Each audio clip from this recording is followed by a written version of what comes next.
Kweduno mabuja madokacheredza uya nhau dzanyasi zuva ra21 mwedzi uno waKubvumbi. Nyasi kuSouth Africa vari kupemberera kuzvitonga kwavo kuzere, vari kuti zuva rorusununguko, Freedom Day pachirungu. Regai tiringei kuti zviri kumira sei munhau dzanyasi. Magweta anoita kodzero dzevanhu agoburika akati tiri kufara kuti takwanisa kuti Fidelis Garafa abudisiwe mujere maanga ari nonyaya yekuti agonze akatsigira ageza. Aiwa tikati makorokoto maitatu zvino kamu kamu ndozvazvinoda kuti zvirambe zvichiitika zvakadaro, toramba tichivatenda. Ipapawo bato roCCC rokwaChabangu Mhanduwe koka mubato umwe wavo agoburika akatoti aiwa isi tiri kutsigirana nonyaya yokuingidzirwa kwemakore omudare weparamende newamunangaro kwai 2013 ndiyo yatiri kutoda iyoyo. Kwai kuchinjiwa kwebumbiro romutemo ndikoko chaiko ngakuende mberi. Unobva wanatsa kuona kutoti idihwi kana uri bekuvhoterwa nevanhu aiwa unoramba uchindoreketa pwito. Apawo ZANU-PF watanda izvezvi kuita musangano wemarari.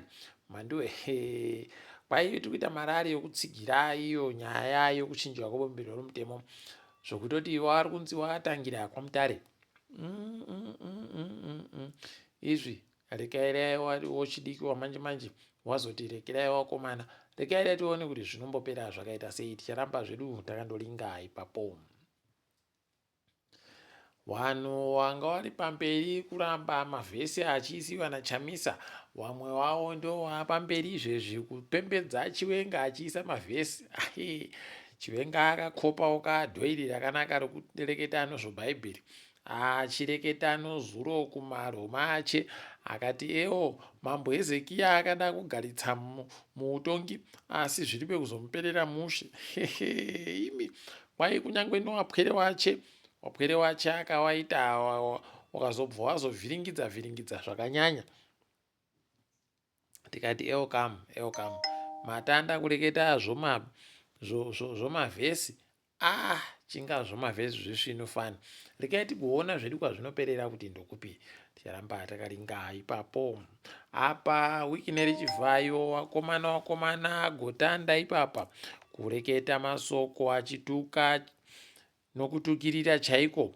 Iye anonzi David Korotati akati iwewe uri kureketa kuti inini ndaitsvagei kuZITF ndina wamunangarwa sei, wagozvireketerei izvozvo zvinei newe. Orererere masoko yache Mhanduwe. Ndipo unobva wanatsa kuona kutoti aiwa zvagoreketiwa nebhaibheri kuti anokona kudzora urimi hwache ndiye munhu musvinu. Aiwa ndizvozvo chaizvo, nokutoti unoita kusayapo kuringa munhu achireketa zvakadaro. Tiringe ipapa kuHarare wakomana wanodzimotika aiwa motoita bawo rokuita hatu zvino, nokutoti waaisa Mhanduwe maKamera. Mai wanayo mari yokuisa maKamera Mhanduwe, kuti kwai pese munongoramba muchiringiwa hazvinei kuti inguwai, chero nguva pakati pousiku zvinoitwa zviya kuti kwai pakati pousiku unomiraba. Chinokukuwadza. Rekai tigoona kuti zvinopera sei, nokutoti pano nyaya ipapo wazhinji wachachema kuchema chaiko kusvinu. Mapurisa oZRP agoti kwaita bata motika nhanhatu dzakazara ivhu rogoridhe. Kwai rinenge rabiwa kubhindura kuku pamugodhi wePhoenix panozikana nokuti pakitsi yatota. Rekai tirambe takaringa kuona kwazvinoperera.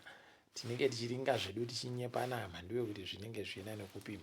Apawo kwai mukuru wekambani yondege yoAirlink muZimbabwe Morgan Sibanda kwayanze ari mujere ipapa kusvika zuva rochigumi noribodzi mwedzi uri kuteerayu, nokuti kwai agonza anenge akaba mari inosvika zviuru 660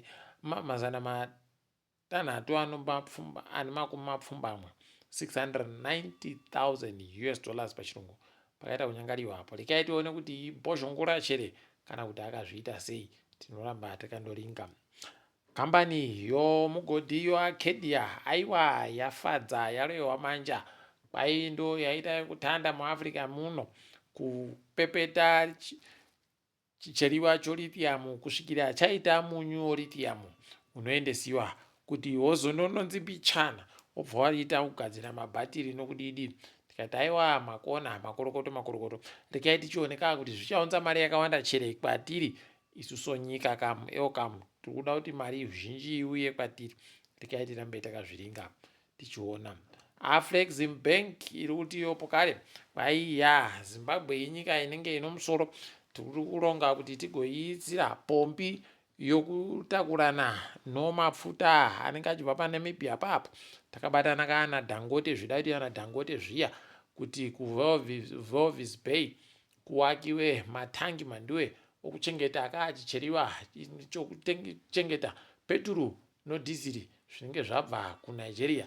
Tikati makorokoto rekai tione kuti zvichachimbidza kuzviita chere kana kuti zvichatora nguva.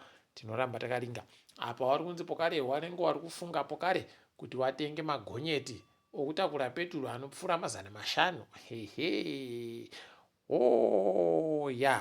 Rekai tione kuti zvinopera sei izvi, nekuti kana akaunziwa munyika medu 500 wakomana dai wari vamwe watoita zviri zvechitima chaizvo. Ndo zvinozoita kuti zviite zvisvinu. Wakaita kachitima chinoita kuti chitekaidze kubva pawanenge waisa ipapo pombi ipapo kusvika chosvikawo kuHarare kumasasa kuku kana kuingidzira nokwaMutare nokugweyu nokumasvingo kwese wachindoendesa zvinoita zvisvinu. Rekai tirambe takazviringa kuona kwazvinoperera. Tikaringa dzomutambo ipapa woZIFA wagoburika kutoti iye Marian Marinika anga ari ndiye mukuru ari kurairidza vatambi webhora wamaWarriors kwai ati aiwa ndichazvidaba zvokusenza noZIFA ndichazvidaba ndiribe zvikonzero zvisvinu. Tikati rekai tiringe kuona kuti zvinopera sei. Apo pakutodiwa wano dzinodhonza asi pamapfene aya rekai tirambe tichiringa zvedu kuona. Anoita zvokumhanya Sydney Moyo asvika kwaMutare nyasi. Makorokoto wakomana akamhanya mazuva 4 chaiwo ari kutekaira mhando yemazana 2 chaiwo ane 60 makiromita. Paribe chisvinu kana matuzo anenge anawo mutsoka muMhanduwe pakanyangara idedai vanhu waziva kuti aiwa #NoToDrugs ndo zvisvinu chaizvo. Nozuro bhora rakatambiwa kwai Highlanders yakazojiwa nokepekepe yafara jeRozaniPF notuiri kukabodzi. Apawo Dynamos noZPC Kariba wakaindoita 0-0 zvakaoma Mhanduwe.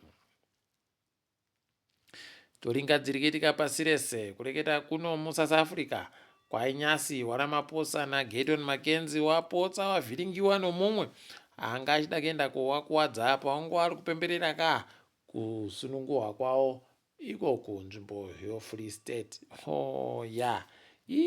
Mhanduwe pakaita kunyangariwa chaiko.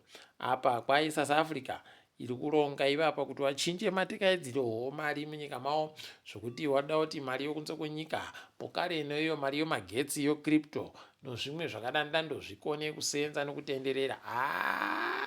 Wanokona kuita tusvino. Rekai tione zvedu kuti zvinoperera papi. Mapurisa awo SAPS nyasi wabata munhu anga ane makirogiramu 50 Mhanduwe kokeni iwe pakanyangara. Asi kuringa kwedu munhu yuyu aiwa paribe mistake, paribe kana kunyepera kuhwandisa kana kudii. Anga ada kuti zvisvike ndokutosvika kwacho ikoko. Anenge ariziva kuti inini ndichazoburisiwa hangu ndichienda, asi apa ndapedza apa ndasvitsa zvinhu zvavanhu. Kana zvikanzi zvaenda mumapurisa nzvimbo yekuti zviparadziwe zvinova zvaendesiwa kwazvinofanira kuenda. Nozuro wakabata mumwe pokari imi pakanyangara wakomana. Rekai tiringe zvedu kuona kuti zvinoperera kupi.